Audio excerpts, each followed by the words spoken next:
Chaque route raconte une histoire de vision, d'ingénierie, d'investissement et de sécurité.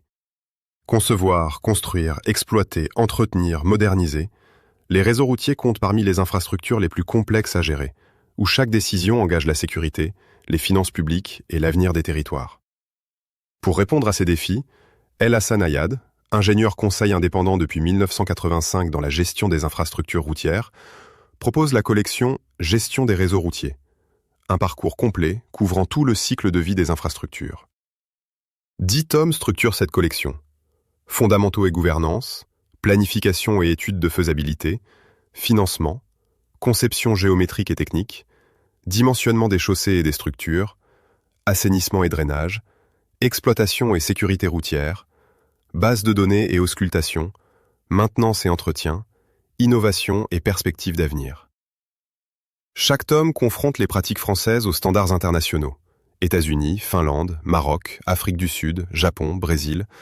7 pays pour un même défi. Bâtir des réseaux plus sûrs et plus durables. 5 hors-séries complètent la collection. Le référentiel des procédures de suivi et de contrôle des chantiers, le guide pratique de l'audit technique d'un projet routier, 8 méthodes pour analyser un problème, un guide dédié à la communication dans la gestion des réseaux routiers, contrats de performance et partenariats public-privé. Une collection destinée aux ingénieurs, administrations, collectivités territoriales, bureaux d'études, laboratoires, universités et à tous les professionnels des infrastructures routières. Plus de 14 ouvrages, des centaines de méthodes, des milliers d'heures d'expérience condensées pour concevoir, construire, exploiter, entretenir et moderniser les réseaux routiers de demain. Voici maintenant le tome qui vous intéresse.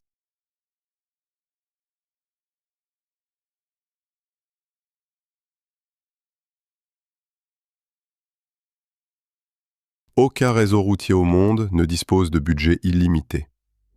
Face à cette contrainte permanente, 2 réponses se sont développées en parallèle depuis une trentaine d'années. Payer les prestataires sur la base d'un résultat mesuré plutôt que d'une tâche exécutée, et faire porter au secteur privé une part du financement et du risque que l'État ne peut plus assumer seul. Ces 2 réponses, contrat de performance et partenariat public-privé, sont souvent confondues, alors qu'elles répondent à des logiques distinctes. La première change la manière de rémunérer un service. La seconde change qui finance et qui porte le risque d'un actif. Ce hors-série les traite conjointement, parce qu'elles se combinent fréquemment sur le terrain, mais il prend soin de ne jamais les assimiler l'une à l'autre. Nous nous appuyons, comme l'ensemble de la collection, sur un même panel de 7 pays de référence. Maroc, France, États-Unis, Finlande, Afrique du Sud, Japon, Brésil. Ce panel couvre tout le spectre possible, du modèle public intégré qui n'y recourt quasiment pas, la Finlande, à la privatisation totale et réussie d'un réseau national, le Japon, en passant par la fragmentation réglementaire américaine, la contestation sociale des péages en France et en Afrique du Sud, et le risque de dette grise sur des concessions mal calibrées au Brésil. Le Maroc, point d'ancrage de la collection, se situe dans une phase de montée en compétences rapide, avec un potentiel de rattrapage significatif. Un marché de travaux classique paie un entrepreneur pour exécuter des tâches définies, poser tant de mètres carrés d'enrobés, curer tant de kilomètres de fossés. Un contrat de performance paie pour un résultat, un réseau maintenu sous un seuil d'IRI donné, un délai d'intervention garanti après signalement d'un nid de poule. Ce déplacement, du moyen vers le résultat, est la rupture conceptuelle qui fonde tout ce chapitre. La maîtrise des moyens revient à l'entrepreneur, qui est rémunéré en fonction du résultat mesuré. C'est lui qui supporte désormais le coût d'une mauvaise décision technique. 3 grandes familles se distinguent dans la pratique internationale. Les contrats PBC, au sens strict, couvrent l'entretien courant sur 5 à 10 ans, avec paiement forfaitaire conditionné au niveau de service. Les contrats PBMC se concentrent exclusivement sur la maintenance, sans volet investissement. Les contrats à obligation de résultat élargie combinent performance de maintenance et obligation de disponibilité ou de sécurité. Mais aucun contrat de performance ne survit à une définition approximative de ce qu'il doit produire. Avant toute négociation financière, deux éléments doivent être figés avec la plus grande rigueur: le niveau de service attendu et le mode de mesure qui permettra de constater s'il est atteint. L'expérience internationale montre que la quasi-totalité des litiges liés au contrat de performance ne porte pas sur le principe même de la performance attendue, mais sur la manière dont elle a été mesurée. Le panel des 7 pays illustre un spectre complet. La Finlande a généralisé les contrats de maintenance basés sur la performance dès les années 2000, avec un système de mesure continue parmi les plus avancés au monde. Le Maroc, à la DGR, expérimente une montée en puissance progressive, encore concentrée sur des tronçons pilotes. Comme je le rappelle souvent, on ne peut pas payer un résultat que l'on ne sait pas mesurer. Là où le contrat de performance change la manière de rémunérer un prestataire, le partenariat public-privé change une question plus fondamentale. Qui finance l'infrastructure? Qui en porte le risque et sur quelle durée? 4 familles de montage structurent l'essentiel de la pratique internationale. La concession reste la plus ancienne et la plus répandue. Le concessionnaire finance, construit ou réhabilite, exploite et entretient l'infrastructure sur une longue durée, 25 à 70 ans selon les cas, et se rémunère principalement par le péage. Le BOT et sa variante BOOT organisent la construction et l'exploitation par un opérateur privé pour une durée déterminée, avec transfert de l'ouvrage à la puissance publique à l'échéance. Le DBFM, plus récent, écarte le risque de trafic. Le privé conçoit, construit, finance et maintient, mais la rémunération est indexée sur la disponibilité de l'infrastructure, non sur son usage. Le principe directeur de tout montage bien conçu tient en une phrase: chaque risque doit être porté par la partie la mieux placée pour le maîtriser. Ce principe, simple à énoncer, est constamment malmené dans la pratique, le plus souvent parce que la puissance publique cherche à transférer un maximum de risques pour alléger sa dette apparente. Le panel des 7 pays révèle qu'il n'existe pas de modèle unique transposable. La France et le Japon réussissent avec la concession classique. Le Brésil, avec des concessions généralisées portées par l'ONTT, connaît une fréquence de renégociation nettement plus élevée. Et la Finlande démontre qu'un haut niveau de performance routière ne suppose pas nécessairement le recours au privé. Le PPP ne dispense jamais l'État de sa responsabilité. Il ne fait que déplacer le lieu où elle s'exerce.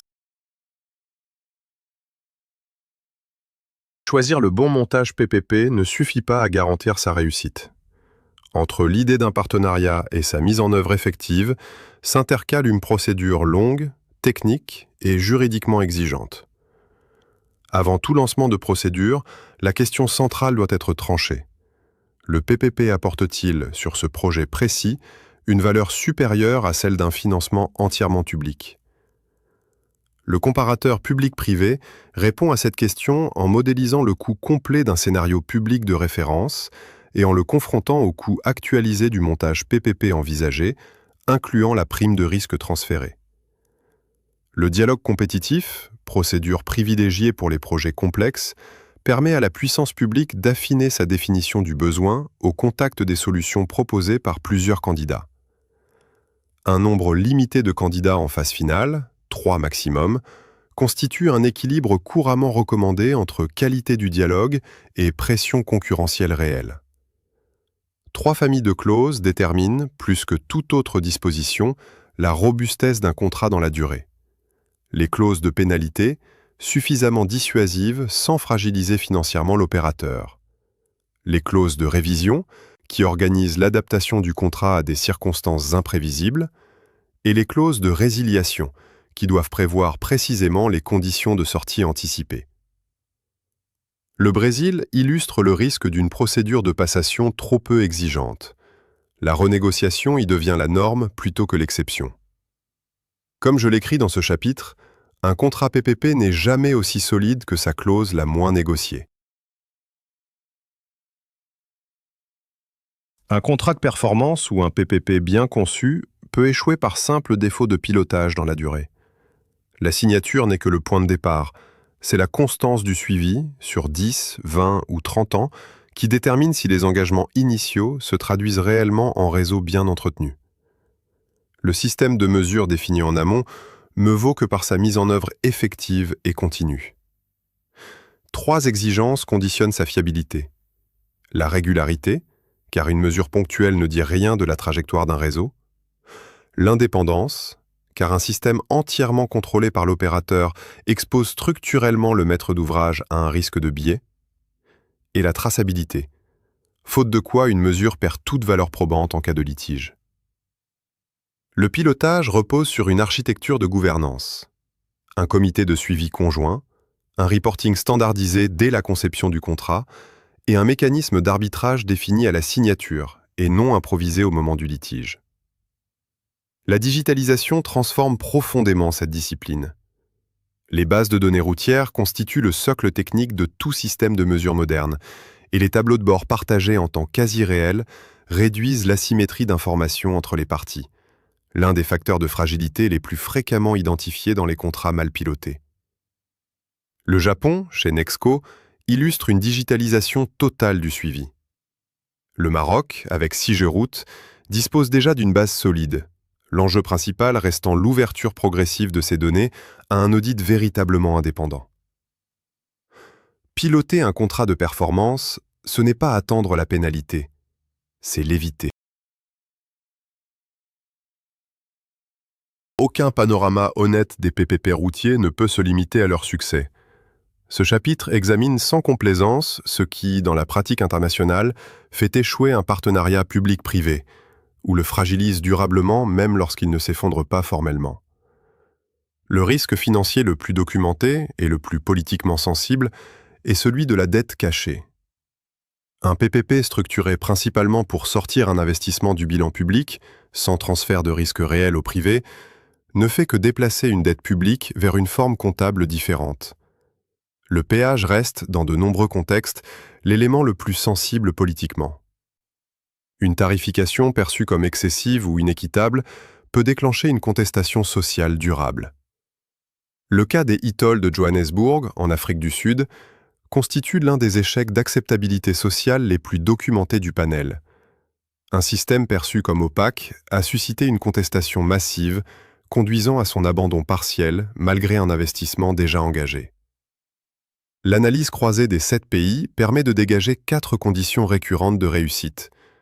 Une préparation institutionnelle longue, une transparence contractuelle suffisante, une répartition des risques fidèle à la capacité réelle de chaque partie et un système de mesure et de gouvernance robuste dès la signature.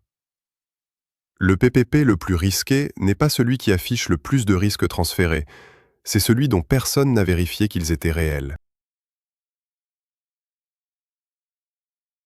Les 5 chapitres précédents ont établi les fondements, les montages, les procédures, le pilotage et les risques des contrats de performance et des PPP routiers tels qu'ils se pratiquent aujourd'hui.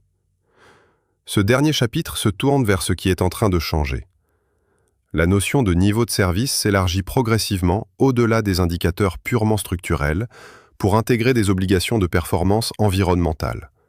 Réduction d'émissions associées aux travaux d'entretien, réemploi de matériaux issus du rabotage, résilience face aux événements climatiques extrêmes.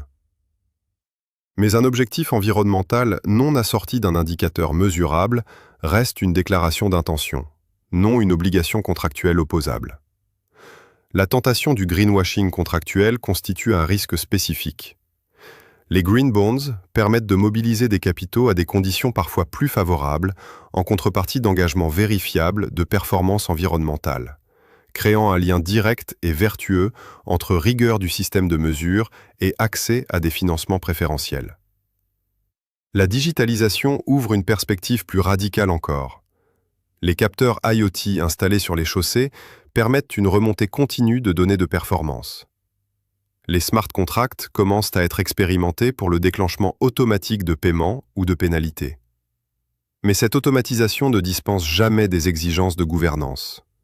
Un smart contract mal paramétré ne fait qu'automatiser un désaccord au lieu de le prévenir.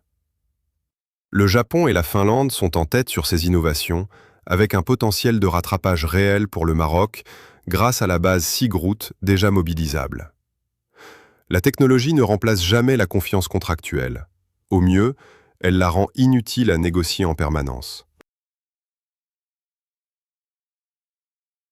6 chapitres et 7 pays plus tard, une conviction centrale traverse ce hors-série. Ni le contrat de performance, ni le partenariat public-privé ne sont les solutions universelles. Ce sont des outils, chacun adapté à des conditions précises et dangereux lorsqu'on les applique par imitation plutôt que par diagnostic. Le fil conducteur posé dès le premier chapitre, la définition préalable rigoureuse des niveaux de service et des modes de mesure, s'est retrouvé, sous une forme ou une autre, à chaque étape de ce parcours. Le panel des 7 pays a montré qu'il n'existe pas de trajectoire unique vers la performance. La Finlande l'atteint sans PPP par la force d'une agence publique intégrée. Le Japon l'atteint par une privatisation totale, préparée sur plusieurs années. La France et le Brésil, tous deux engagés dans des concessions généralisées, obtiennent des résultats contrastés, révélateurs, plus que du modèle contractuel lui-même, de la rigueur mise dans sa préparation et son pilotage. Un gestionnaire routier confronté au choix entre un montage PPP et un marché classique gagnera à se poser, dans l'ordre, 4 questions. Le comparateur public-privé fait-il apparaître une valeur ajoutée réelle du transfert de risque? La puissance publique dispose-t-elle d'un système de mesure indépendant et traçable? Le projet dispose-t-il d'une préparation institutionnelle suffisante? Et la structure tarifaire envisagée est-elle soutenable politiquement et socialement dans la durée? Un PPP réussi ne se reconnaît pas à sa signature, mais 20 ans plus tard, au silence des contentieux qu'il n'aura pas eu à connaître.